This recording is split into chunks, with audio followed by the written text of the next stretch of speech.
Sipping and roasting, yeah, that's what we do.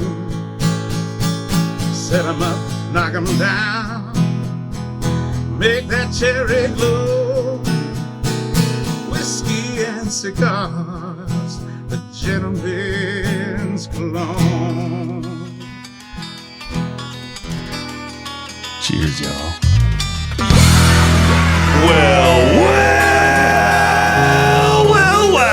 That sounds like a party just about to happen, ladies and gentlemen. Welcome, ladies and gentlemen, to this fine radio program, podcast, and video extravaganza known internationally as the world-famous Smokin' and Toasted. All right, I still have to light my cigar. I was rudely interrupted by the beginning of the show, but I'll get to that. We are on location for today's program, show number 402. We're on location at STOGIE'S, world-class cigars in Houston, Texas, our hometown, and our program's all about craft beer, fine spirits, and hand-rolled cigars. I love all of those things. We will be talking about all of those things, and actually, because we're on location at STOGIE'S, sampling all of those things today. Ordinarily, we don't get to sample the cigars on the show when we're in the studio, but today is a special day because we will be a-smoking. We haven't been here at Stogie's in a while. It has been a while, and it's so good to be back. I love the people here. Jenny at the front smiling as we came in. Jorge, the proprietor of this establishment, always a lot of fun, and we're hoping he'll actually wander in at some point. We'll get to chat with him a little bit. Yeah, but Stogie's is in Houston, Texas, and we're here today not just because we like to smoke, but mostly because we like to smoke. Well, there's that. Also because our special guest is Mr. Nick Davis from Perdomo Cigars. Nick, welcome to the program. Thank you for having me. It's a privilege to be here. I want to start out by saying we're already fans, so you don't have to do any of that trying to win us over I don't type have to of thing. sell you on the brand. Exactly. We're all in on Perdomo. So welcome to the program. Thank you. Nick, actually, we connected with Nick through a guy that works with my company, our technical director, who ran into you in San Antonio and found out you were based here in Houston and said, "Oh, you got to get this guy to come on." So we're like, "Oh, Perdomo Cigars? No way. No, we can't do that." But actually, yes. Yeah. When can we have him? Was actually the way we responded. So really excited. We want to talk about your line of cigars and why they're so freaking good, and we'll talk about a lot of other things today, including doing some very interesting sampling. We'll be sampling from Charlestown Fermentory, which I thought maybe was out of Boston because Charlestown is one of the Boston neighborhoods, but no, it's spelled Charlestown, Towne, and it's from Charleston, South Carolina. We'll be trying their aptly named Pils. It's an unfiltered German-style Pilsner. I know that probably comes as a surprise, with being named Pils. Also from St. Arnold Brewing Company, right here in our hometown of Houston, we'll be trying a new IPA of theirs called Eclipse.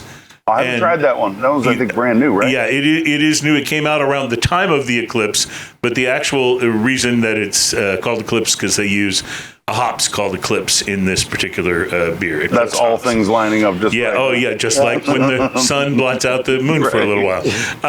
From Pure Project Brewery in San Diego, California, we'll be trying their Imperial Stout called Hazelsaurus Rex. Hazelsaurus Rex. That sounds delicious already.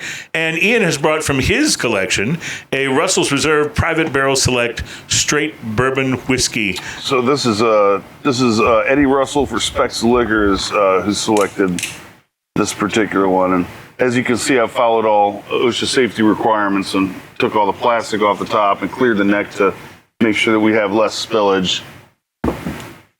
And I appreciate you taking a moment to talk about that so I could actually light the cigar after I was so rudely interrupted by the beginning of the show. Yes. Right. We'll also bring you what has become two of the most I started to say sought after. I don't know that they're sought after. Two of the most popular segments on our program.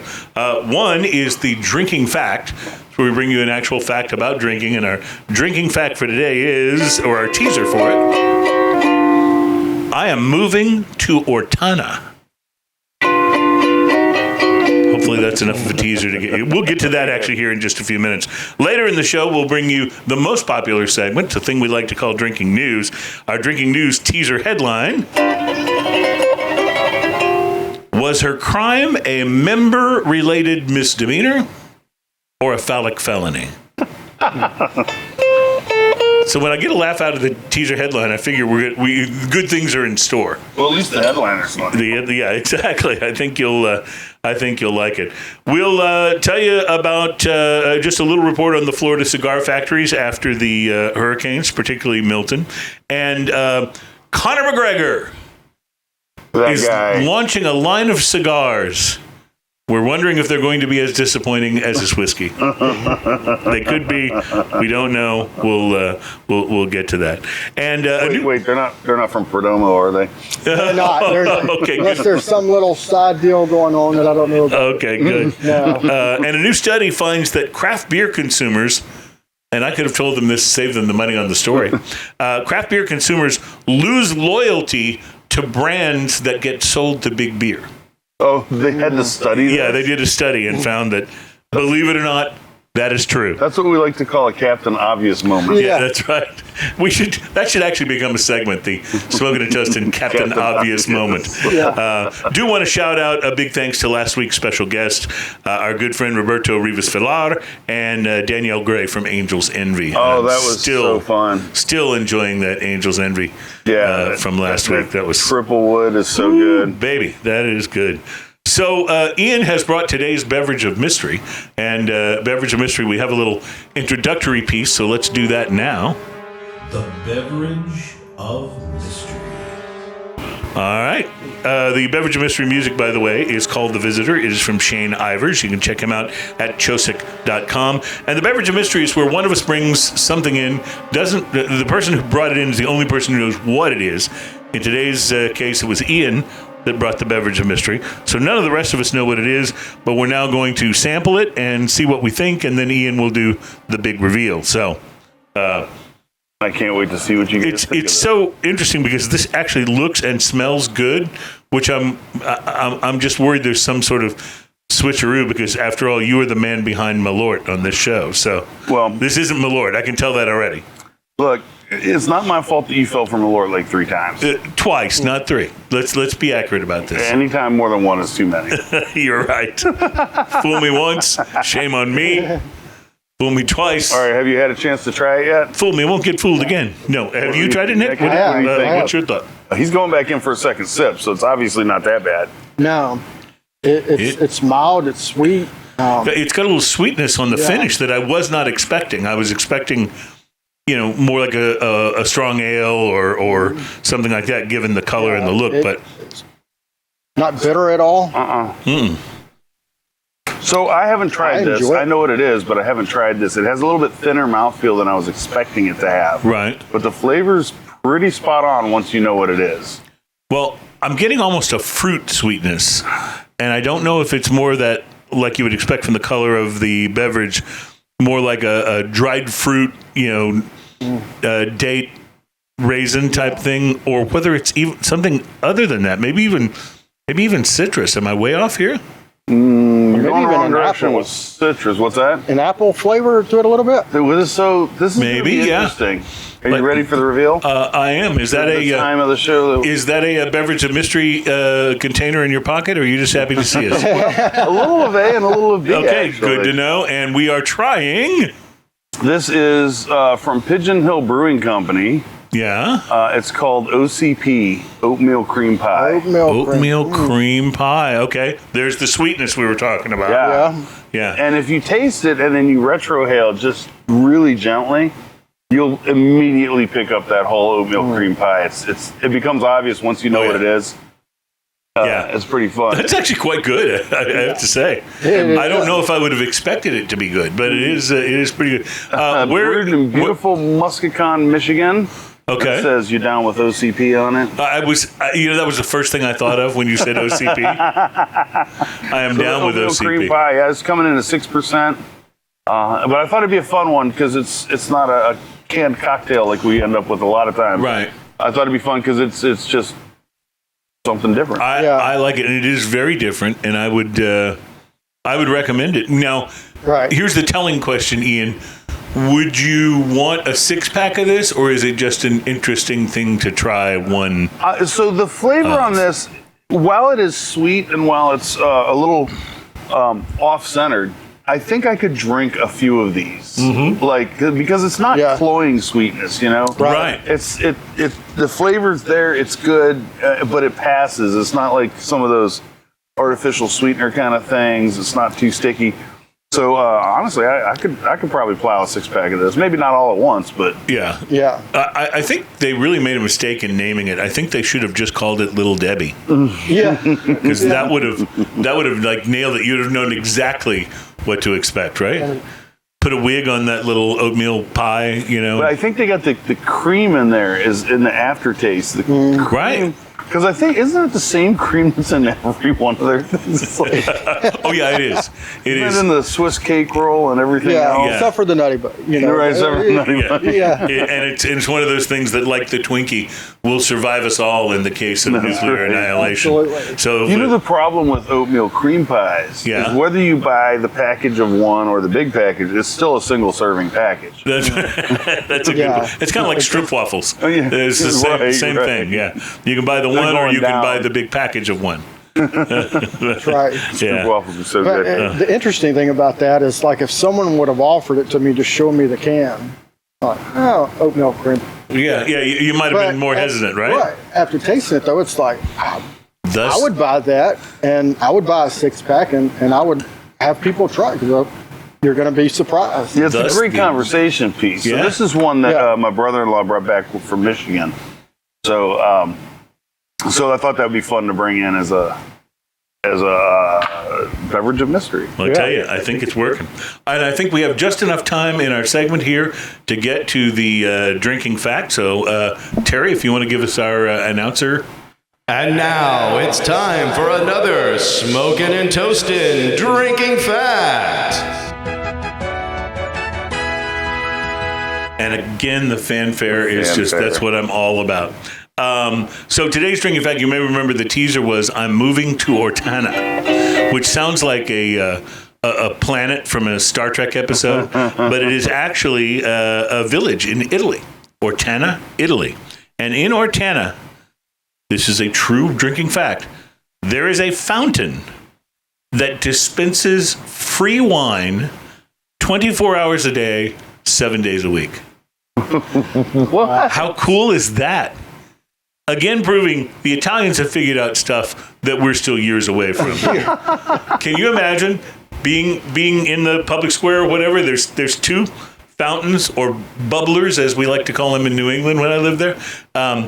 There's 2 next to each other. You just press the button and liquid comes out. One's water. That's nice. Glad to have it. The other is wine.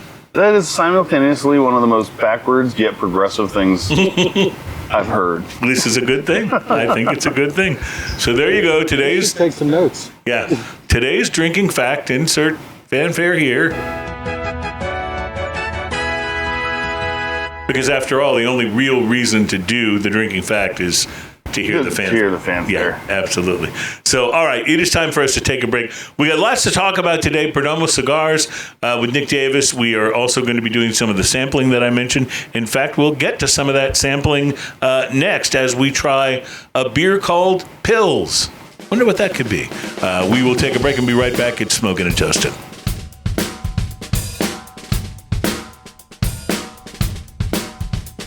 Welcome back. It's Smoking and Toasting. Our program is all about craft beer, fine spirits, and hand-rolled cigars. And by the way, speaking of craft beer, our show beers for today, for this show and this month, are available. You know how at the end of, like, you're watching Family Feud and the credits roll and says, Steve Harvey's wardrobe provided by...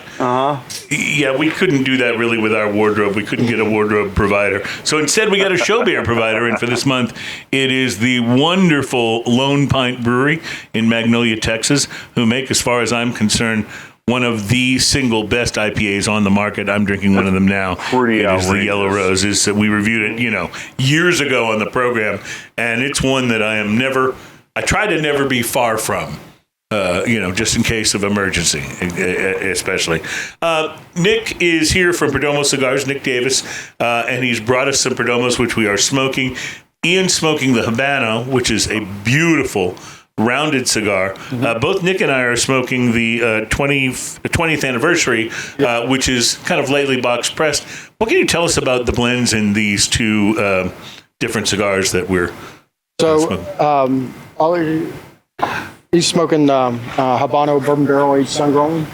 So it's bourbon barrel aged, and so what exactly does bourbon barrel aging impart to a cigar? So the Habano bourbon barrel age was the first line where we had it in the name, bourbon barrel aging, but we had been doing bourbon barrel aging long before. Right. We were one of the first ones in the industry to use it. Our owner, who started our company, Nick Perdomo, his dad had been in the cigar business for years and retired. And in 1992, when Nick started our company, a few years later, his dad ended up coming to work for him, which was a dream of Nick's, as you can imagine. And his dad was very just instrumental and kind of steering the ship. And, whether it was, about, growing tobacco in the region and everything. And, we were one of the first people in Esteli, Nicaragua to start growing tobacco there. And now it's like the hot spot, right? It's the hot spot, yeah. When the first time Nick and his dad went down there, it was, they flew into Managua, and the drive now, if you go there, is about a 2.5 to 3 hour drive up to Esteli from Managua. But back then, it was like, 8 hours. Right. Yeah, the roads weren't great, and some places not any roads, but Nick asked his dad, he's, going through all this effort, why are we here? And his dad kept pointing down and saying, look at this soil. Yeah. And there it is. I was fortunate enough to be there at our factory and one of our farms earlier this year, and had the opportunity to go on the tour actually as a consumer before I started with the company. That's cool. Had no idea when I went on that tour earlier this year that I'd one day fulfill my dream of being a rep for Perdomo. But, when you're walking through those tobacco fields, it's just unlike anything. Just from your vision, you would think that you're walking on blacktop just because the ground is so dark. Right. And it's just absolutely beautiful. And it's so rich and I think that's a lot of times a misconception about cigars is, people that don't know a lot about them, they'll ask you, do you like Cubans? It's like, people that don't know about cigars always think Cuban cigars are the best. Right. Oh, yeah. I have this sort of general rule. If I strike up a conversation with someone I haven't met before and cigars come up and the first thing they say is, oh, I like Cubans. Yeah. I realize I'm not talking to a serious cigar person. Right. But it doesn't mean that Cubans aren't great.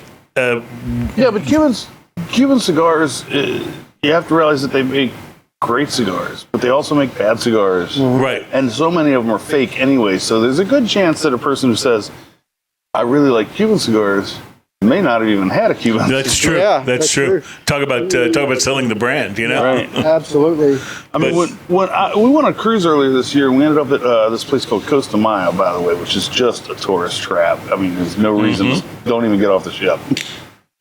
Sorry, Costa Maya, but whatever. I bet they had, quote, Cuban cigars. They had a little little cigar shop, and we walked in, and the guy goes, do you like Cuban cigars? And Alan turns around and looks at him and goes, yes, but I don't see any here. Nice. This is like the what box, are you talking about? They had those Cohobas. The box of They say Cuba on them. the box of Cohiba Red Dots had about 6 different color wrappers in the box. Exactly. Yeah. Come on. Yeah, quality control is not that bad in Cuba. You're not even close. Yeah. And the labels are all kind of fuzzy printed.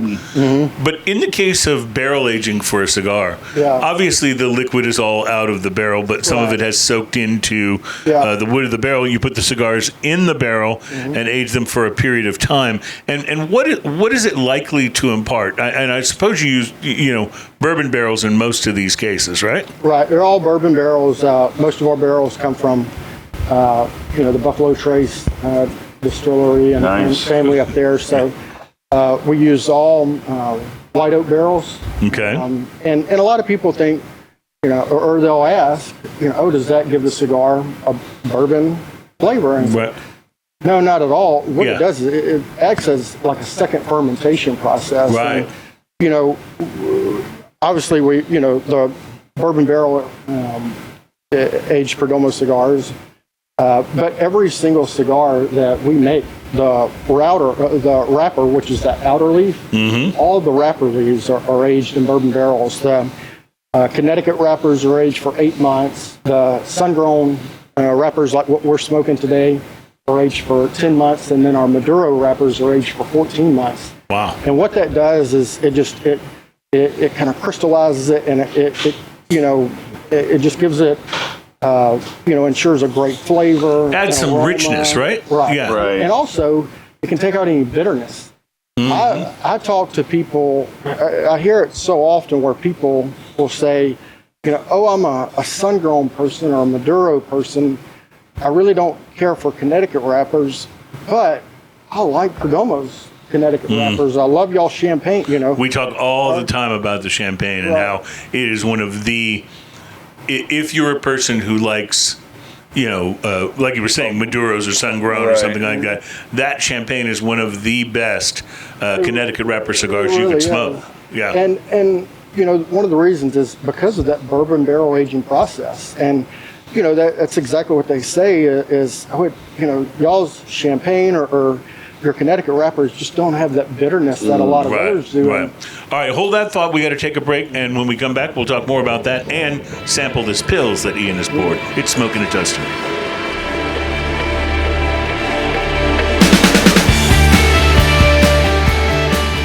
Welcome back. It is Smoking and Toasting, show number 402, which puts us, by the way, almost exactly halfway to 500. Yeah. I've actually mathed that out. Yeah. That's correct. By the way, Ian, I told you that after I went on and looked at the reviews, the podcast reviews on like Apple Podcasts, after I saw the one where the guy,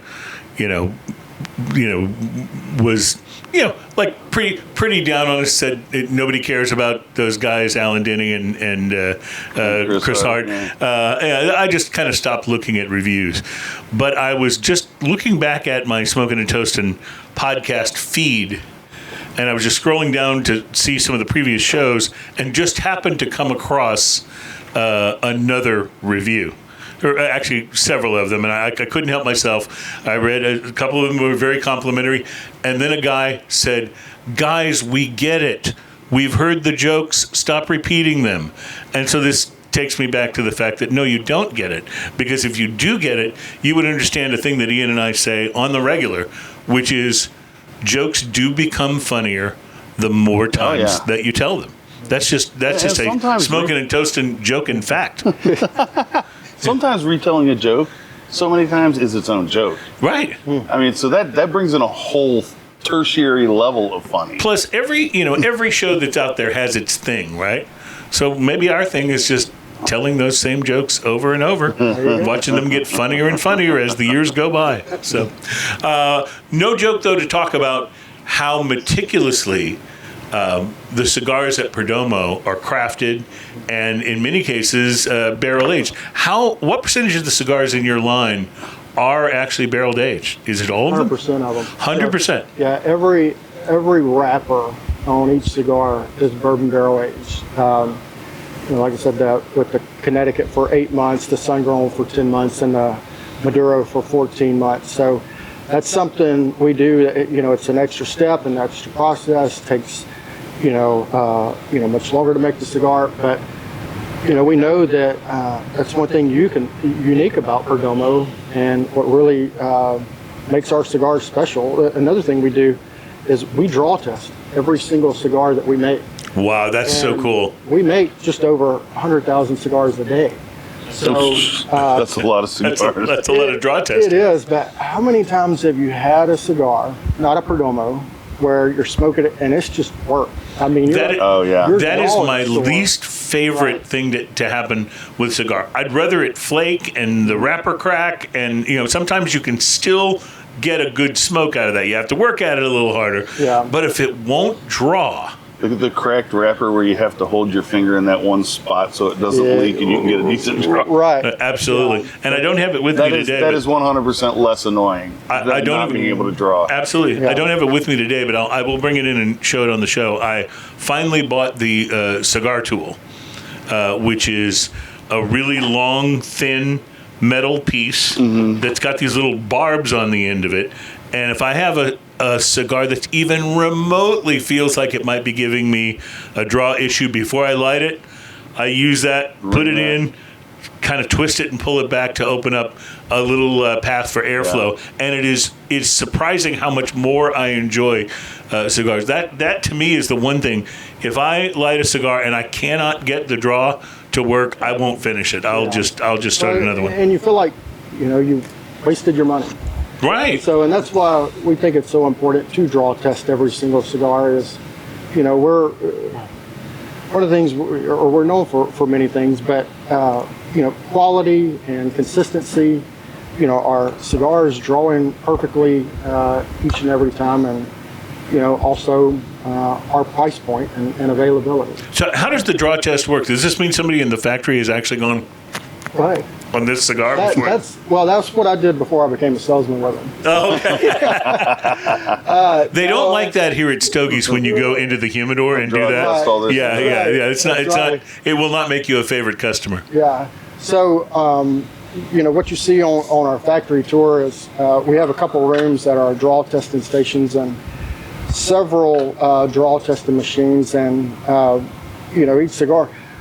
Once the cigar is rolled, before it has the the wrapper leaf put on it, and it's put into the box molds, they take it to the draw testing stations, and there's men and women back there, and they're pulling every single cigar, and they're putting it in a gauge. They're hitting a pedal with their foot, and if that gauge doesn't come between certain numbers, and they're also checking the size of it again and the ring gauge, and then they're putting it back. And as a matter of fact, I wouldn't do it now, but maybe later on towards the end of the cigar, if you peel back this outer wrapper, you'll see a mark on there.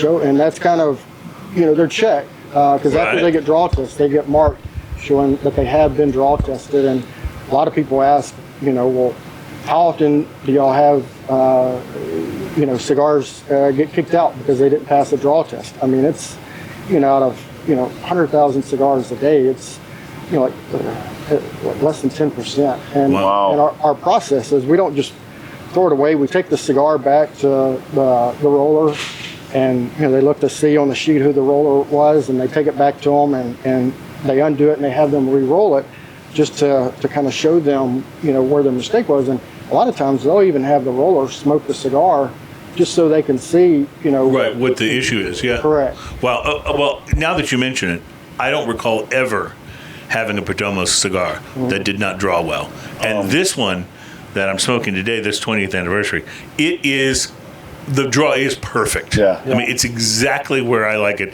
It's not too tough. It's not too loose.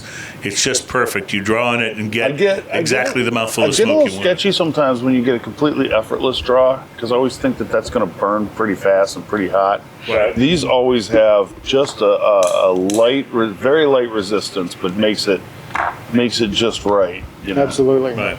And I have a very light resistance to cigars as well. And even with an off-centered V-cut. Yeah. No problems. Yeah. I did a slightly off-center V-cut myself, so yeah, I know where you're coming from. Let's do some beer sampling, shall we, gentlemen? This is the Pils. This is the Pils, and I've already been doing research. Okay, that's good to know, because I like that about you. And I can't wait to see what you think of this. Well, Charlestown Fermentory is the brewery. They are in Charleston, South Carolina. This is an unfiltered German-style Pils, and wonderful on the nose. I would buy this and drink this Absolutely. all the time. Yeah. This is so good. Boy, it really is. This is so good from front to back. The crispness on the end of it, it has like almost a green apple kind of crisp finish to it. Yeah. Without being too tart or too bitter. And it's sweet a little bit right up front, malty sweet. It's so good. Like, this is a lot like, when you have a craft brewer that's able to brew a Pilsner that tastes this good. You want to send them like to St. Louis or Milwaukee to tell the Budweiser and the Miller master brewers, this is how it's done. It's like you meet that you see that little unknown band and the guitar player is so good. You're like, dude, go show the guy in Journey how it's supposed to happen. You know what I mean? You talking about telling Neil Sean how to play? Yeah. All right, Neil Sean's a great guitarist. I take that back. That was just the first. That was the first example that popped into my head. This is such an amazing example of this. There's also a little butteriness to it that I'm kind of loving. Yes. It's and that's a strange thing to say in a beer, but it really is. It's got a creamy kind of thing to it as well. All right, I got it. It's when you're listening to the Kendrick Lamar album and you go, dude, go show Cardi B how it's done. Right? There you go. That was a better example than Neil Sean and Journey, but I digress. Cardi B. You're so right about the finish on this, though. It's crisp. It's almost got a little bit of a fruit note on the finish, just a little bit of fruit sweetness. This is honestly, if Bud Light tasted like this, they would revolutionize the beer industry. Right. Oh yeah. You know, It doesn't have that bitterness. not at all. No. And I bet when this warms up, it's fine. Yeah. You know, you don't need. That's why they don't have the cold activated can. You don't need the early warning system. Yeah, you mean that if that Pils logo turned orange, that wouldn't tell you, that doesn't happen to tell you that the beer is cold? No, I just don't think you need fancy cans when you have good stuff. This is the first time we've ever had a beer from Charlestown Fermentory, and it's spelled Charlestown, Towne. Yeah, two different words. Yeah, as in ye olde.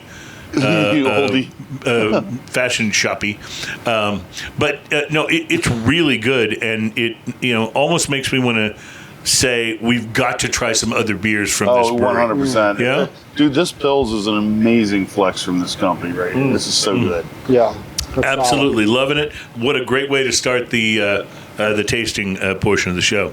Speaking of tasting, we've got to get our hands on this because I'm feeling like it could be a big deal. One of the co-founders of Angel's Envy, who has since retired, has now come out of retirement to launch a new family of finished whiskeys. Wes Henderson, who's a Bourbon Hall of Fame member, co-founded Angel's Envy. He basically said, okay, I've done my thing, I'm out, I'm going to just retire and drink some bourbon. Yeah. And instead, pretty soon after, he quit retirement to create True Story Rye and Bourbon with his sons. So the brand name is True Story. They have a straight bourbon. They have a rye. Henderson says, I wasn't good at being retired. I was bored. I started talking with the boys. We figured we could add another chapter to the Henderson whiskey history. So I want to find this stuff. It's in really cool looking black and white bottles. They're not clear. They're not see-through. They're like milk bottles for the white ones, and the black ones are like a solid matte black. But it's called True Story, and we definitely want to get some of this on the show. Keep an eye out and for try that. this because the work he did with Angel's Envy is something new. Angels and having them on last week too. Like, what a fantastic whiskey that is. Absolutely. So, Ian, you're smoking the Habano. I am. Tell us about what you're getting. So, a couple things about this. I'm familiar with the cigars. I've smoked many of them. I absolutely love the aesthetics of it. First off, this Habano wrapper is kind of a slightly reddish brown.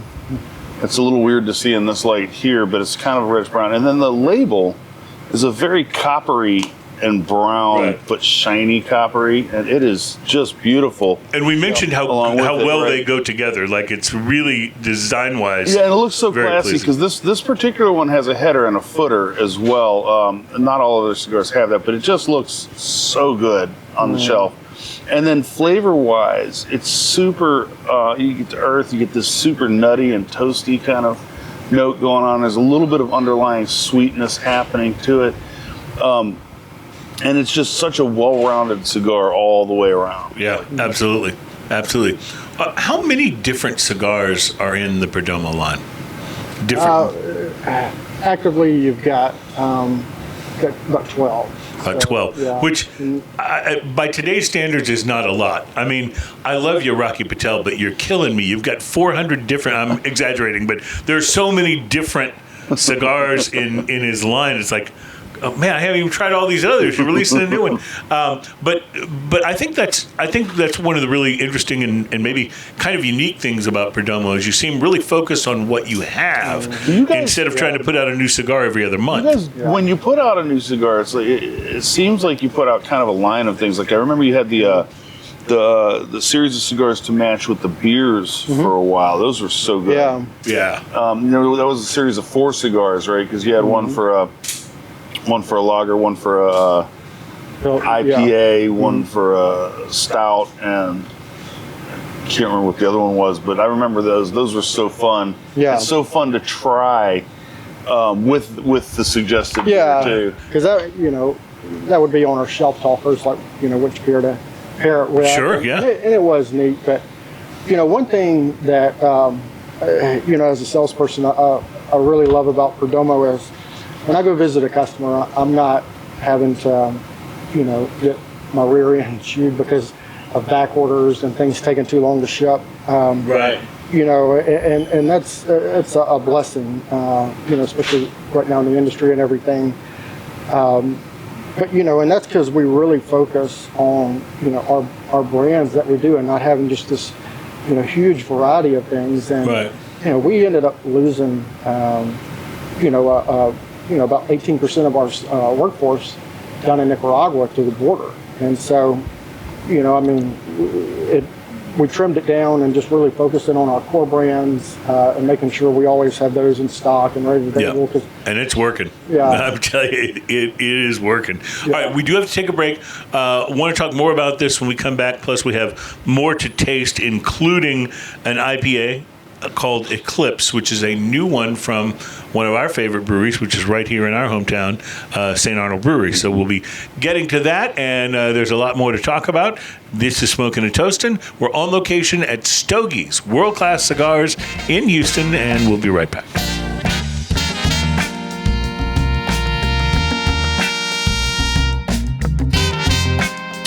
Welcome back, my friends. We're talking Perdomo Cigars with Nick Davis from Perdomo, and this is Smoking and Toasting. Ian's pouring our next beer. While he does that, you mentioned during the break, Nick, that it actually isn't 12 cigars in your line. It's not. It's not even that many. It's no, it's 8. Yeah, it's 8. Mm-hmm. So when you're concentrating on the grade 8, you know what I mean? I think it speaks to the way Perdomo does business, and I really like this. And don't get me wrong, it's fun when brands put new stuff out all the time. But knowing that if I pick up a Perdomo cigar out of the humidor here at Stogie's and buy it and take it home, knowing that it's going to have correct draw, knowing that it's going to have the kind of quality control that Perdomo is really known for, and knowing how wonderful the flavors are in something like this 20th anniversary. I mean, this is one of those cigars that you can take it and this is not a lawnmower cigar. This is one you want to sit down with and really enjoy the complexity and the richness of it. And with all of the cigars in your line being bourbon barrel aged, there's nothing bourbony about this cigar or any of your others, quite frankly, that I've tried. But it has such a depth of complexity and flavor, and that's what I absolutely love about. And this is probably my favorite Perdomo cigar. Yeah. But honestly, everything that I've tried, we talked about the champagne, which, if you guys don't know what the champagne cigar is, it's easy to find in a humidor a mile away. Because it has this how beautiful it is. Yellowish orange wrapper on it. Now, the cigar, of course, is not that color. It's more of a traditional Connecticut cigar wrapper. But this has probably more complexity to it than any Connecticut's that I am used to. And there are a few Connecticut's out there that are really outstanding, and this is right up there. Like absolutely, and yet so it's good. Not overpowering. So if you're someone who likes lighter smokes, like my friend Sam Murphy, he prefers lighter and Connecticut wrapper cigars, but this is one of his absolute favorites because he gets a bit more flavor out of it than a lot of more traditional Connecticut wrapper cigars. So the 10th anniversary has a special spot for me because it's one of the first cigars when I picked it up. in my learning about cigars journey when I picked it up, and I wasn't expecting to love it as much as I do, but it's got so much character. This is a cigar that I introduce to like when someone's like, well, I kind of like the idea of cigars, but I don't smoke a lot of cigars. I'm like, well, here, try this. Absolutely. Because you have a light-bodied cigar with tons of flavor and complexity in it. And I also, at one point in time, tripped over the combination of that. And I think I was doing my whiskey sniff at the time, where I laid a cigar and I let it get down into the cigar about an inch. And then I go inside and just pop the caps on my whiskey and smell it until I find the one that matches. But the Glenmorangie 10-year and that cigar form like Voltron. They are an amazing combination. We've talked about this on the show a number of times because it is one of the best pairings. Right. When somebody says, what's a good cigar and whiskey pairing, it's like the first one for me that comes to mind. Right, and I told Dan Crowell about that, who is the brand representative for Glenmorangie, and that's one that he 100% recommends nowadays. Nice. To go with their whiskeys. So I just want to revisit something you said a few minutes ago. You said if someone comes to you and they say, I don't smoke a lot of cigars, but I like the idea of cigars, that you will give them a champagne. Yes. And so, I just wanted to mention, I don't smoke a lot of cigars, but I like the idea of cigars. You know what? Can I also revisit something that he said just a minute ago? Sure. Henry Cavill, the guy who played Superman, will be signed on to do the Voltron live-action movie. So there you go. And do you remember the story? Is he going to have his mustache CGI'd out? I don't know. But do you remember the story that came out about a month ago about Henry Cavill was, and I don't know which movie it was, one of the movies he was doing, he had to smoke cigars, and he said they made him a little lightheaded and sick to his stomach because he just wasn't used to it. Wow. We need to introduce Henry Cavill Absolutely. to the champagne. Yeah, the champagne's our best seller. Is it really? I didn't know that. I'm not surprised, but I didn't know that. Last year we sold over 6 million of that cigar. 6 million. And just like you've both said, I talk with so many customers, with their team and stuff, and when we're talking about the Perdomo brands, and they say, when I have someone come in that have never smoked a cigar before, or they smoke a cigar once or twice a year, or maybe they want to buy a box of cigars for a wedding or something, but they want something that anyone can smoke, they always take them with that champagne. It's a no-lose proposition, It's just a smooth, creamy cigar, and just an easy smoke. It's a great introductory cigar, but we've also, like your friend, we've got people that's their everyday smoke. That's their jam, a 10th anniversary champagne. And, sometimes for guys like Ian and myself that really like, medium to full or full-bodied cigars and things that have got a lot of complexity to them, it can be hard for us to really grasp the fact that the vast majority of cigars that are sold are Connecticut wrapper, lighter-bodied cigars. I just keep wondering, who are all these people that like these lighter cigars? Because most of the cigar fans that I know are into medium and up, primarily as their kind of go-to.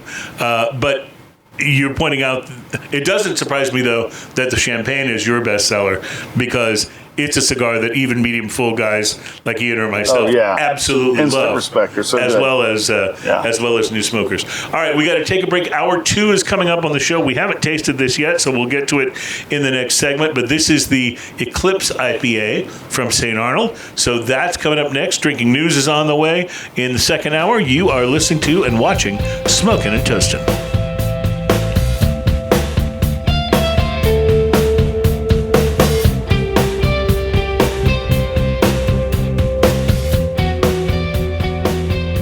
Welcome back. It is Smokin' and Toastin'. Our program is all about craft beer, fine spirits, and hand-rolled cigars.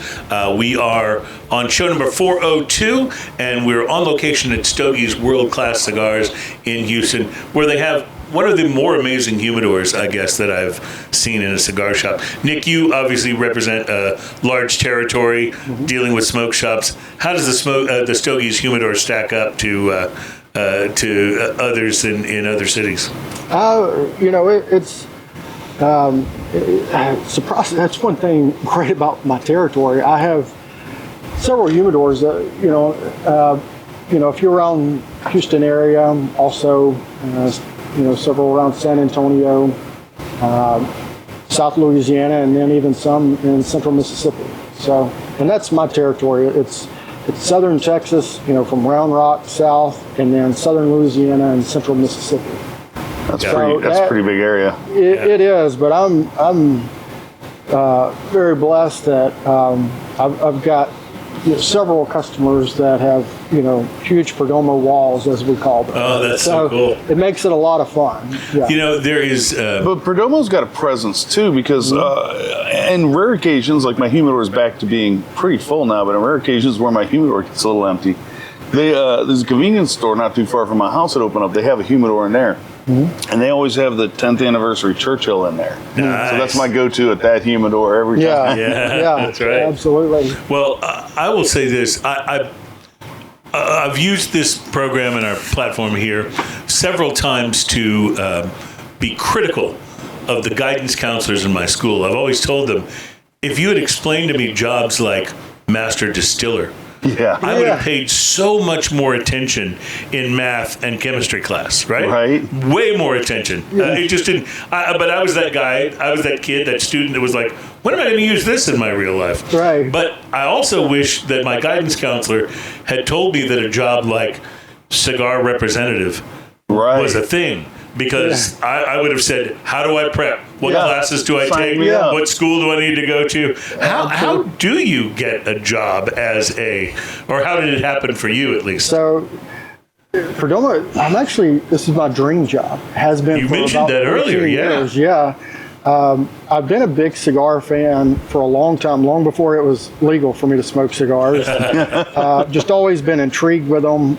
Never been huge into hunting or fishing or sports or stuff. And, as my wife says, don't ask him, stats on games and stuff, but if you ask him about cigars, he'll talk to you all day. And I always thought, I could talk about cigars for a living. I mean, that'd be a win-win, getting paid to do it. But I've been in sales for, about 20 years now. And I never thought I would get the opportunity to be a cigar rep, just because I don't have industry experience. Background.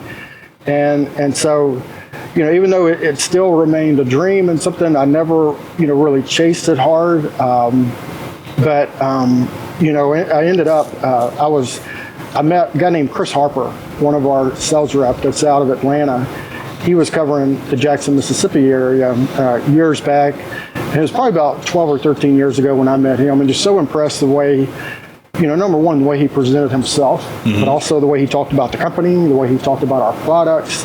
And so I really got interested in Perdomo and started following Perdomo. And I would tell my friends, we're sitting around smoking cigars. It's, I want to be a cigar rep one day. And I said, but if I'm ever going to do it, I only want to do it for Perdomo. And it's, Perdomo is a really big company. You might need to start off on, and I was like, no, I'm only going to do it if I can do it with Perdomo. Start off with like Fred's Cigars and then work your way up. And about 4 years ago, I was in Miami for work with my previous job. And one Friday afternoon, I just finished up seeing customers and went by Perdomo's headquarters here in Miami and walked in the door, and there's Nick Perdomo. And, so you're meeting your hero. Yeah. And so he and I just started talking, and he said, hey, are you in a hurry? And I said, no, I'm not in a hurry. I don't care if I'm getting ready to have lunch with the president. Nick Perdomo. Nick Perdomo's here.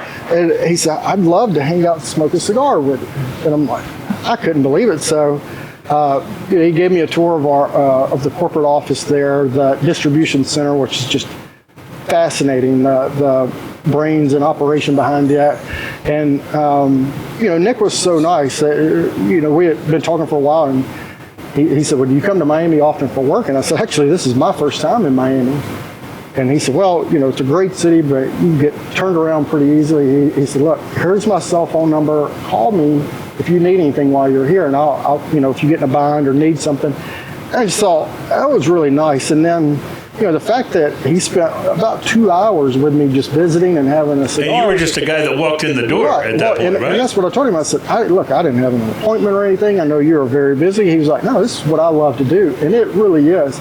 he loves talking with consumers. He loves to hear their feedback and, hear the different stories and so, I just kind of stayed in touch with him over the years. Well, about a year ago, I got invited to go on our factory tour with him, and again, couldn't believe it because that was something, top of my bucket list. And I'd watched all of our YouTube videos on the Perdomo factory tour and talked to different people. And again, I didn't think I'd ever get the opportunity because I wasn't in the industry. And so to get an invite, especially from Nick Perdomo himself, that was huge. And at the end of the tour, when I was telling him how much I appreciate, being invited and how much I loved it, he said, "Oh, no, I could tell." And I said, "Nick, I can't leave without saying," I said, "being a rep for you has been a dream job of mine for many years." And I said, I don't have experience in the industry, but, I'm very passionate about Perdomo, very passionate about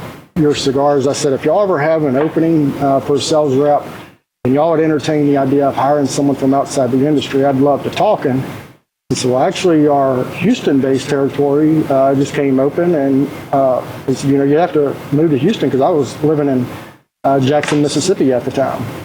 And he said, yeah, and so he said, well, we'll talk about it later. Well, that was on a Saturday while we were on our way back to the airport after the tour. And that Monday, I called Nicholas, Nick's son, just thanking him for his time because he was on the tour with us. And that was another thing. I thought I wanted to work for Perdomo because I knew they had really good leadership. But then after being around Nick's son, Nicholas, who, is, he's, I think, 32, 33. But seeing how just sharp of a person he is and seeing how involved he is, whether it's on the sales side of Perdomo or coming up with blends, he knows it, especially that, and I know he grew up in it, but seeing his passion and just also his demeanor and what type of person he is, I said, now I got to work for Perdomo because that's the type of leader I want to work for one day. When you love the cigars and you also love the way the company is manned, it says a lot. And well, congratulations on landing your dream job. And to me, that's one of the biggest compliments that I get when I'm visiting with customers or even consumers. And I start talking and they say, wow, you really are passionate about Perdomo. And it's like, yeah, I am. I have been long before I became a rep. Which probably is a better qualification to be a rep for Perdomo than having a whole bunch of cigar industry experience, Yeah. So I think that's awesome. Well, it's easy to have passion about cigars that are this good. I'm so enjoying this. Not that surprises me in any way, because I've had the cigar before and have it on a fairly regular basis. Look at that burn. Oh, yeah. It's wonderful. Yeah. Wonderful, absolutely. Speaking of things we're passionate about here on the show, I know Ian is passionate about doing research and has been doing some. I have been on the St. Arnold Eclipse IPA. Now, Ian, we've established that of the two of us, I'm the IPA guy. You're a little bit pickier about IPAs, so let's start with you. We're going to talk about Purple Can. Purple Can. Works for me. Well, actually, I'm drinking 2 Purple Can beers. Yeah, because you were having that little line, too. But tell me what you thought about this. This is... I know you're a huge fan of the all-day IPA. I am. This, to me... From Founders. Right, and I love Founders, but this, to me, is like... That would be like the IPA I would drink all day. Yeah, it is a little hazier, a little juicier than the all day. Although there is a all day hazy, I think that might be. This is so well balanced, and the little hop snap at the end of it has a little sweetness to it, which I absolutely adore. You know what I love about St. Arnold, and we need to get Jill or one of their reps back on again soon.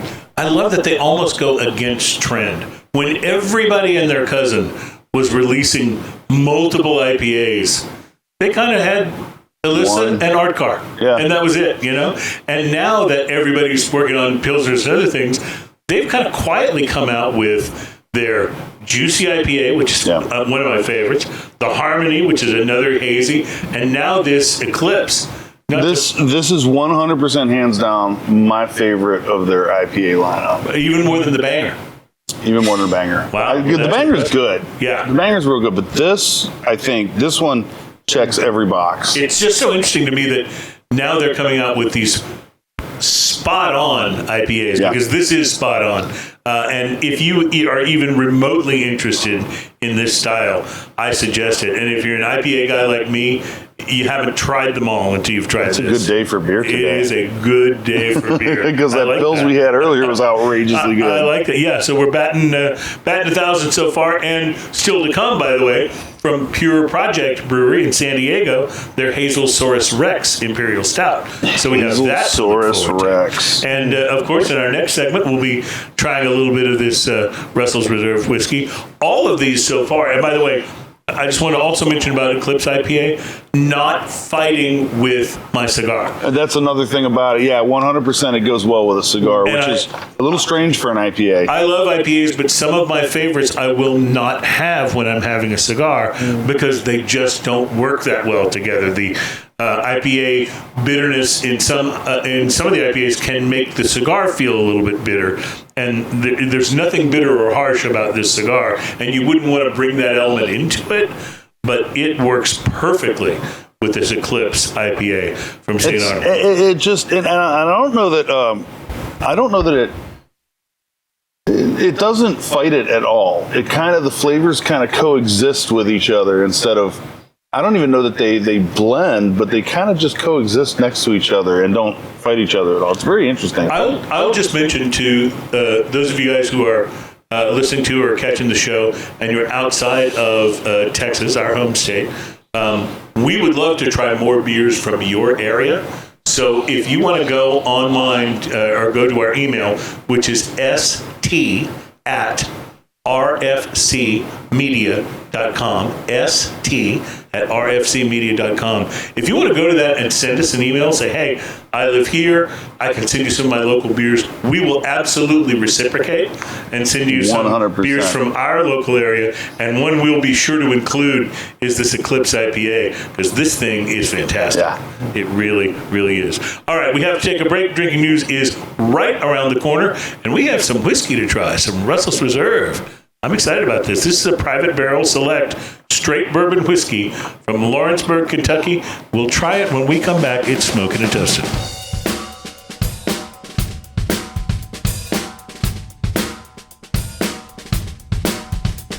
Welcome back. It's Smoking and Toasting. Our show is all about craft beer, fine spirits, and hand-rolled cigars. Terry, I just want to make sure, did that come through? That did. All right, awesome, because it sounded great. Well, these sound effects, we really try to make them as authentic as possible. That's right. So when you hear the sound of us opening a bottle of whiskey, we were actually opening a bottle of whiskey. Right. And it's only partially because we're too cheap to buy a sound effects library. So while you're opening and pouring some whiskey, I will point out that Conor McGregor, the UFC star, who is Also a movie star. and also is the founder and guy behind Proper 12, which we've tried here on the show. It's not a good whiskey. Even though I wouldn't tell him that to his face. If he were here on the program, I'd be telling him how great it was. Yeah. Because I am afraid of Conor McGregor. But he's also now getting into the cigar business with Notorious Cigars.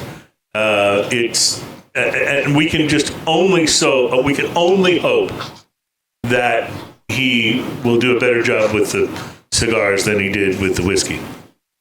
Yeah, and is the Proper 12 even his anymore? I think he sold it, right? I know he sold it for something like 423 million pounds. Like, that's a lot of money. Yeah. And he also released Irish Forge Stout, which was his take on a classic beer. So this would be his third release in our sort of worldview here. And again, maybe some people like Proper 12. I don't know. I mean, it certainly sells. Just because you like to drink doesn't mean you have the best palate. Well, that's a good point. That's true. Yeah, just because you step into the octagon doesn't mean you could fight Conor McGregor. That guy's pretty beast. I know. So Conor, I'll just say, we have our fingers crossed your cigars are going to be really good. We can only hope. Like Metallica released that cigar. And it's the black really, cigar? Yeah, it's great. It's wonderful, yeah. And so is the whiskey, by the way. And the whiskey's great, yeah. So all celebrity spirits and beers and cigars are not disasters. had some that have been actually pretty good. The Bob Dylan Heaven's Door whiskey is fantastic. Interestingly, I read an article. A few weeks back on the show, we did a show comparing Chris Stapleton's Traveler whiskey, which is made by Buffalo Trace, with Buffalo Trace. And in doing a little research for the show about that, I came across an article where they had blind tested with some supposed whiskey experts Buffalo Trace and Bob Dylan's Heaven's Door whiskey. And most of the experts liked the Buffalo Trace better, which kind of surprised me because the Bob Dylan whiskey is actually quite good. Yep. And is much more expensive than the Buffalo Trace. Well, I mean, the Traveler whiskey won some awards and stuff, and to be honest, I just wasn't that impressed with it. It's not a bad whiskey. It's very drinkable, but we did that thing where I brought the Buffalo Trace along with it. Buffalo Trace just knocks it out of the box for me. However, two of our guests that we had on that day like the Traveler better. So part of its palate. Well, this whiskey that we're drinking today, first of all, the brand has a very impressive reputation. Russell's Reserve. Yeah. So this particular one I picked up at Specs a while back. I think this bottle was in the $80 range. This is the Russell's Reserve and private barrel selection for Specs whiskey, which is a local. If you're outside of Texas, it's a local Texas liquor store. I call it Disneyland for adults. If you ever in Houston, go to Specs downtown. Yeah, it does have a cute bunny rabbit that's ever since I was a little child. I mean, you will look like a tourist in New York when you walk in there. So there's a friend of mine who works with our company. She's a radio vet from the Houston area. Her name is Donna McKenzie. She has told me the story of when her daughter was growing up, that her daughter came back for the first day of school one particular year when she was in elementary school, and they asked them to tell what you did last summer. And she told about going different places with her mom and having a good time and so on.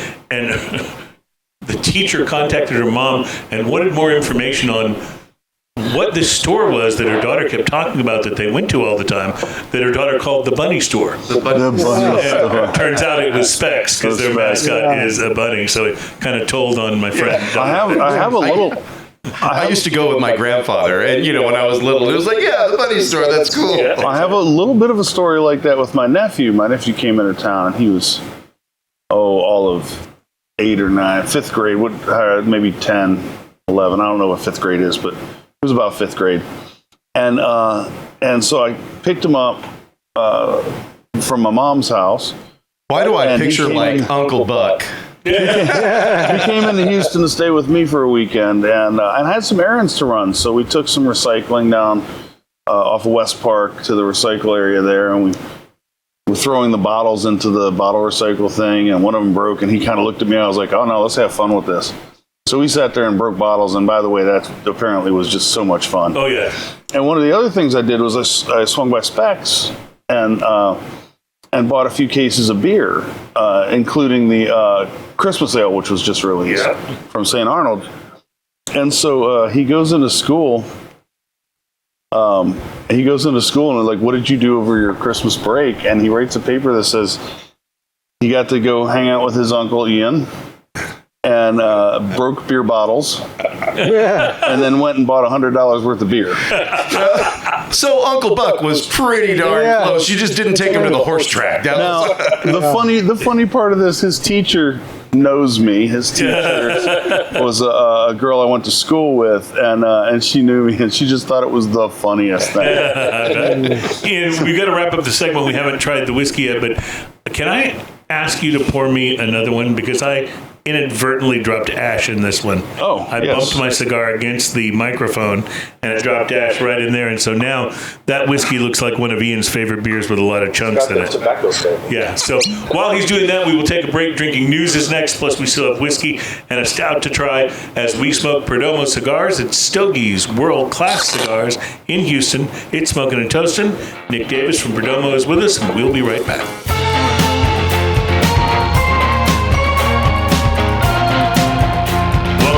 Smoking and toasting. I remember to pick up my mic this time. This is good. We are both smoking and toasting as we are about to sample some Russell's Reserve, and we're smoking Perdomo Cigars today, which makes today a good day. So you notice when I brought this bottle in here, it wasn't a completely full bottle. I had cleared the plastic and then cleared the neck to make sure there's less spillage. Well, I didn't want to waste the part that I cleared the neck on, so I drank it. Okay. But that was a couple weeks ago, and when I brought this up to my nose, like the moment I smelled it, my mouth just started watering. Like instant Pavlovian response to this. Well, it is wonderful in the nose. And so this is a barrel pick. So is this higher than normal proof? Yes, this is coming in at 55% or 110 proof, so a little bit big. And it's huge, but yeah, and it's a single barrel. It's a 9-year whiskey, and it is cinnamon sugar cookie. Yeah, it's for so sure. good. It is. Got a little bit of good. caramel in there, but the cinnamon and sugar notes, vanilla, and it's so good. All of the things I like best in a whiskey. It does showing. a lot. Yeah. It does a lot of things. Yeah. Yeah, it's really impressive. It definitely has a little whiskey hug on the finish, but I love the flavors. You're a whiskey guy, right? I am. And I'm really enjoying this. Yeah, it is really a special one. This is, becoming more and more common for different liquor stores, especially the ones that Even move a lot of smaller volume. stores. But you're right, even some of the smaller ones, to do these special barrel picks, which I think part of their motivation is just that they go get to try a bunch of different yeah. that would be mine for sure. I'd be like, well, I really like this, but let's keep going. We might find another barrel that I like even better. Keep the tour going. But they did a fine job at Specs in selecting this one, because this is apparently Eddie Russell for Specs Liquor. Eddie Russell picked this out, and Eddie Russell is it says on here, Kentucky Bourbon Hall of Fame master distiller. So and here's the thing with Russell Reserve, you can pick up any of them in their line. Some of them are easier to find, some of them are allocated, but you can pick up anything in their line, and it's going to be an outstanding whiskey. It's one of those that's I just want to mention, you can just trust the name. If you would like to pair one of these with a Perdomo 20th anniversary, you're going to get a wonderful experience. Really, really works well. All right, we got to keep moving here. We're enjoying the whiskey, and that's a perfect setup, because drinking news, as we've told you before, is sometimes, but not always, stories about drinking. But they are always stories that are best enjoyed if you've been drinking. Real stories from the news. It's time for Drinking News. Drinking news, drinking news. Now it's time for drinking news. A Florida man with one arm said he had a gator for a pet. When asked about his absent arm, he said, I had to take my gator to the vet. Drinking news, drinking news. Now it's time for drinking news. Cheers, y'all. That is the second time in a row that we had someone with the perfect accent for that. Yes, I know. I love Because this. Miss Danielle last week is from Louisiana, Right? and it just worked out perfectly. And you're from Mississippi. Right, Yeah, that's right. The accent works. I was traveling with my last job once, and we lived in a neighborhood right outside of Jackson. But my neighbor called me one day. He said, "Where are you?" I said, "I'm up in Nashville working." He said, "There's a gator in your driveway." By the way, sing the song well. After Hurricane Milton, a lot of gators are showing up in Florida in very unusual places. But that's not what our story is about today. Throughout the years that we've been covering strange people and occurrences for you here on Drinking News, we brought you stories that, while they are unusual and sometimes funny, are also, in many cases, relatable to everyone. I mean, who among us has not been involved in an altercation that involved slapping your significant other with a slice of pizza? Or tried to evade the police by putting a sign outside your home specifically stating that you do not live there? Or even been arrested for going Dear to the police, I do not live here. Or even been arrested for going to the middle of the interstate and pooping on a roadkill possum. All previous drinking news stories and reports here on this show. Yeah, I mean, we tackle the tough issues. You see, that's what I mean. These are true stories, many of which take place in Florida. They're relatable because we've all been there, right? We've all been there. So maybe you'll see yourself in today's drinking news story. And if something like this has never happened to you, at least you can see where it could. Our story today involves, and this may come as a huge surprise, a Florida woman, Florida woman, 35-year-old Chelsea White, who for the second time in 2 years has been arrested for domestic battery that is, and I can't stress enough how awesome this is, dildo related. not once but twice. Wait, she's been arrested for Dildo related battery twice. Yes. Now, So weapon of choice, yes. right? A simple Google search for dildo related crimes will reveal more of them than you might expect. She could go with this, but she definitely went with that. Yeah. From employees in a sex toy shop in San Bernardino thwarting a would-be robber by flinging dildos at him from behind the counter, to hockey fans in Sweden throwing... That bruise on your forehead looks suspiciously like a mushroom. I feel like there's some. I feel like there's some Freudian stuff going on here with that. There were hockey fans in Sweden throwing dozens of dildos onto the ice to troll a player who'd been accused of sexual impropriety. You gotta love that, right? Wow.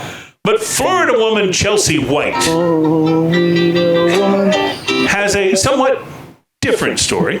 According to police reports, White and her boyfriend were in the kitchen of their Fort Pierce residence getting ready to eat when the boyfriend peeked into the woman's nearby backpack and discovered his large glass dildo, which she had apparently taken from him. Shawn Michaels Memorial Dildo.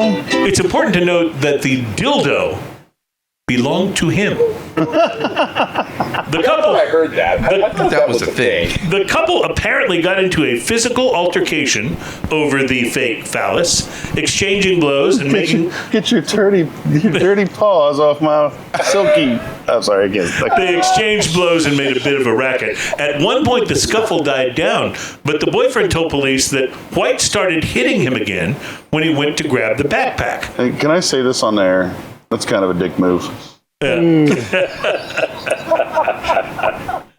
believe you just did. The Florida woman snatched the pack away from him instead and proceeded to pull the dildo out of the backpack and hurl it at her boyfriend.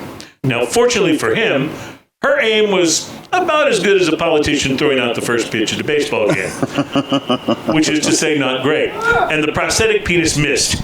It did, however, crash against a door, which woke up the couple's child. That's right, their child. Now, as an aside here, I'll repeat something I've said before on this show.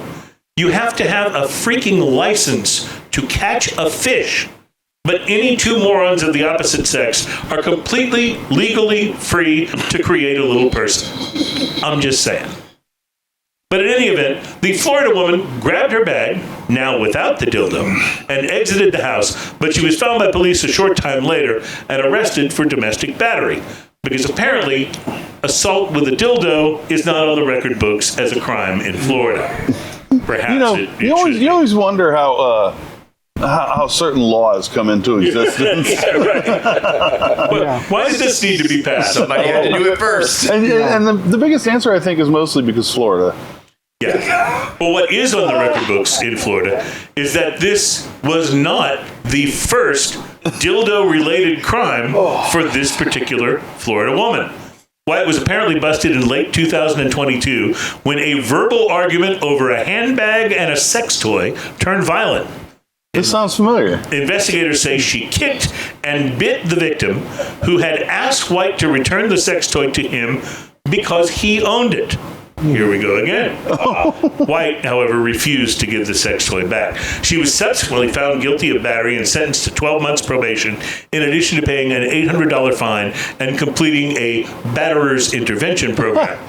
Because, again, no dildo crime intervention program was available at that time. It is unclear. The bureaucracy has not funded that yet. It is unclear if the same dildo was involved in both incidents. Now, I feel like I shouldn't have to point this out, but a dildo is not intended to be used as a weapon. It is, in fact, one of those things in life that really has only one very specific purpose. But that said, It's a back massager, right? here at Drinking News, we would Travel suppose size. that Travel size. we would suppose that there are other creative, non-sexual, non-weaponized ways that dildos could be used. And in fact, against the advice of several people who claim to love me, and at the risk of violating a recent court order, we are determined to bring some of those to you now in the form of another Drinking News Top 5 list. This would be the top 5 non-sexual, non-weaponized ways to use a dildo. Number 5. As a tool to sabotage someone's car by using the dildo in the tailpipe instead of a banana. I'm not going to fall for a dildo in the tailpipe. Kaboom. Number 4. They didn't highlight that in the newest version. And they should have, because it was the single best part of the Yeah, first it's the most quotable thing. In fact, of every Eddie Murphy movie. That's number 1, and number 2 is, in my pocket, there's a whole thing of Tic Tacs. Take them all. I noticed you're not quoting anything from Pluto Nash. No. Don't forget Norbit. Or the Nutty Professor. Continuing on with our top 5 non-sexual, non-weaponized ways to use a dildo. Number 4, a fake microphone to practice karaoke. Number 3, a pointer for PowerPoint presentations. No one will ever fall asleep in your meetings again. Number 2, a sit-on-the-counter holder for your paper towels. And the number 1 non-weaponized actual use for a dildo, number 1, a fun accessory for that garden gnome in your front yard. Reporting live from Fort Pierce, where I've discovered that if you use a dildo to guard your lunch in the company refrigerator, no one tries to steal it.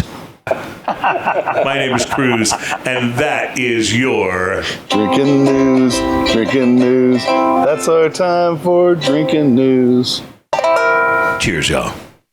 All right, so That is thirsty work, my friend. yeah, a lot going on in this segment. We have drinking news. We tasted our Russell's Reserve, and now, my friends, it is time for a little Imperial Stout. Gotta say, that was good, by the way. And you're on location, so sound effects can be harder to do on location. That's right. That's right. But I appreciate that. We are trying from this is the first time we've ever tried a beer from this brewery. I haven't even tasted this, but I love it already. Yeah, because it looks like motor oil, right? Yeah. This is Pure Project Brewery, based in San Diego, California, which, by the way, not for nothing, but San Diego has emerged as one of the prominent beer cities in the whole craft beer movement. And I think, Ian, that we should be thinking about planning a San Diego road trip. San Think Diego of all road the trip. cool breweries we could visit. Think of all the places we can smoke cigars in California, too. Oh, the Anywhere places- we want, as long as it's not inside or outside. That's right. Those nice flexible California smoking laws. The options are endless. That's right. Now you understand why they spend so much time drinking beer in San Diego. It's like, well, we can't smoke, so might as well. This smells some beer. amazing. So this is obviously, I'm expecting it to have a hazelnut note, since it's called Hazelsaurus Rex from Pure Project Brewery in San Diego. I love this beer. Boy, it is wonderful on the nose. Coffee and hazelnut. Yeah. And just a richness on the nose. So good. Not a lot of information on the Almost bottle. like brown sugar. Coming in at 12%, though. Because, you know, What do you think once you taste And it? it's pretty Right? fresh. Bottle date, That's- 8/20/24. that's spectacular. So hazelnut on about the middle of the cycle of taste, and then coffee Yeah. on the finish. Yeah. Strong, maybe even espresso, like a And- strong, Yeah. Yeah. a heavy And, coffee. Good. Like toasted caramel. Kind of like right up the front. top of like creme brulee, like when they toast Yeah, the it's- top of the creme brulee. Yeah. So then the vanilla note right up front too is so good. All right, so Don't want to waste any time and get right to this. Oh, we're going back and forth now. Going back to the non. I would, but something happened to my whiskey. Did you get Oh ash my in it? gosh. Yeah, I got ashen at that Okay.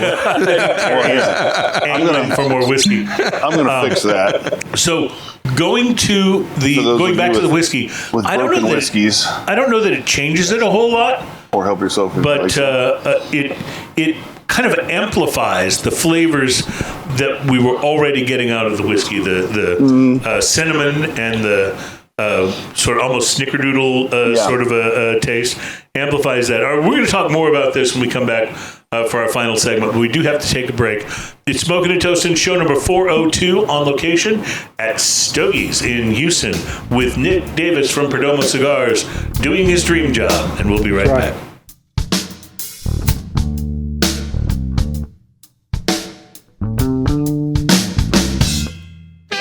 Welcome back, dear friends. This is Smoking and Toasting. Our show is all about craft beer, fine spirits, hand-rolled cigars. Enjoying all of these at Stogie's World-Class Cigars in Houston with Nick Davis from Perdomo. Just also, I mentioned this already with the Russell's Reserve, how well it works with this cigar. But boy, does it bring a whole other dimension to this Perdomo 20th anniversary once you have sampled a little bit of this Hazelsaurus Rex from Pure Project Brewing. How's it doing over there with the... you're doing a 20th anniversary now. I am now. And it's so the Habano wrapper has a bit of a nuttiness to it already, and it really accentuates that nuttiness. Yeah, yeah. The hazelnut of the beer. Yeah, But really also good. going back and forth between the whiskey and the beer, they have an interesting interaction with each other. Like we talked about going from the beer to the whiskey, when you go back to the beer, it thins out the mouthfeel just a little bit, but you end up getting like that straight up nutty hazelnut flavor. Mm-hmm. And lose a bit of the coffee. Correct. Yeah, it's more hazelnut, less coffee when you go back to it after both the whiskey and the cigar. Nick Davis from Perdomo Cigars has been our guest today. Nick, first of all, thank you so much for coming on the show. And we hope you'll pleasure's all mine. hope you'll come back and do to. this with us again. Now, other than the fact that you get to smoke cigars a lot on the job, what is your favorite thing about being a rep for Perdomo? I love talking about the brand. One thing Perdomo is really big on is we do training with, our customers, whether it's, an owner, a manager in a cigar store.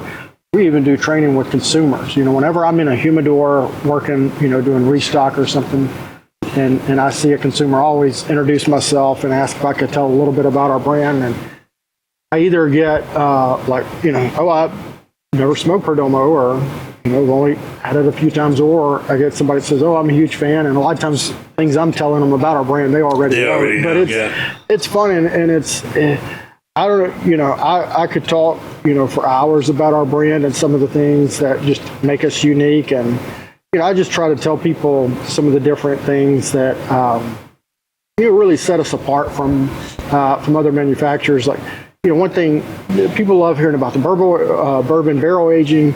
They love hearing about, we draw test every single cigar, our 18-point quality inspection, but also we're completely vertical, meaning, we grow our own seed, we do all the fermentation, the aging. We even make our own boxes. So, we've got, a box factory back behind one of our rolling factories, and it's really neat to see. You do all the painting and everything, but being able to talk to people about the brand. And another thing that a lot of people don't realize is, Nick Perdomo, our owner, he wants to make our cigars where, they're available for everyone to smoke, whether, the availability or our price point. And, one of the things that we do that I've never heard of another manufacturer doing is Perdomo covers the S-chip tax, which was something, created by Barack Obama. Right now, it's just over 40 cents per cigar. Well,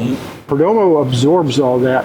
Wow. We don't pass it down to the consumer. That is interesting because almost every time an additional cost gets added to a product, whatever it is, whether it's a tax or just additional costs for, shipping or manufacture, whatever it might be, you almost always expect that to get passed on to the consumer. Yeah. And you're saying that at Perdomo, you guys did not do that with the Right. S-chip tax. Right. And, I hear a lot about other manufacturers doing 3 or 4 price increases throughout the year. We have our price increase in January and we try to stay consistent throughout the year. We haven't had, and I just started with Perdomo back in March, but we had our price increase in January. We haven't had one since. We will have one coming up in January, but it's not something, and that's something I hear a lot from, the stores and stuff. They say, I'm so thankful that I don't have to work hard to sell your brand. I'm thankful that I can place an order with y'all and it's there on my doorstep in 3 or 4 days. And I'm also thankful that I'm not having to constantly update my system with pricing points. Right. Yeah, that's a big thing. And the fact that you have got cigars now, Perdomos are not. These are not bottom shelf. These are not they're cheapos. premium cigars. They're a premium cigar, but as premium cigars go, you guys are very competitively priced. And like you said, it's not something where you're cranking that price up all the time. Yeah. And that's a big deal, because when you can smoke a cigar this good at a reasonable price, I say this all the time, it puts pressure on a lot of these other brands that are releasing these really expensive cigars. Like, well, is that cigar that I just paid all that money for, is it really twice as good as a Perdomo 20th anniversary? And the answer, quite frankly, is going to be no. Yeah. You're right. You can spend the money if you want, but why not get 2 Perdomo cigars instead? And I just wanted to mention, we touched on this earlier, but I can't say enough how important this is to me as a cigar fan. Ian has a phrase that he uses a lot in his cigar reviews when things are going particularly well with the cigar he's smoking. He will say, solid ash, perfect burn. And I can't think of a cigar that exemplifies that any better than this 20th anniversary Perdomo that I've been smoking today. And you talked about the draw testing that all of your cigars go through. Everyone. And the sort of almost fanatic adherence to quality control. Even if that makes the cigar cost a little more, I am all about paying that. But it's also a guaranteed experience. You know exactly what you're going to get into. You don't have to worry about, oops, I got a dud. Because I've had that with other brands, and even other premium brands where you get one and it's plugged, and you're like, well, that was $15 that I'll never get back. Yeah. Well, yeah. And if you think about it, if you go into the cigar store and buy 10 cigars, and one of them is plugged, and they were, let's just say, $10 cigars, guess what?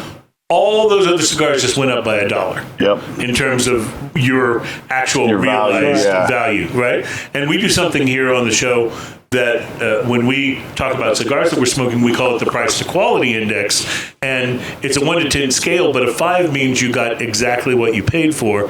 And I'm going to tell you, what is the retail price of this? That's $10.15. $10.15. So I'm going to tell you, at that price point, this is easily a 6 on the price to quality scale, because it is batting above its weight class. I think I just mixed metaphors there, but that seems to be a good place to bring the show to an end. Nick, thank you so much for being with us. Thank you so much for having me. We've only scratched the surface of what you could tell us about Perdomo cigars, so that means we should do this again. Absolutely. All right. I'd love to. All right, let's plan on it. Thank you guys for being with us for the program today. Yeah. Ian, thanks for everything. Thanks for bringing in the Russell's Reserve and the Beverage of Mystery, both of which were quite good. And to all of you listening to the show, if you're checking us out on broadcast radio, on YouTube, on podcast, thank you so much. It's Smoking and Toasting until show number 403. Cheers, y'all. Cheers, y'all. Cheers.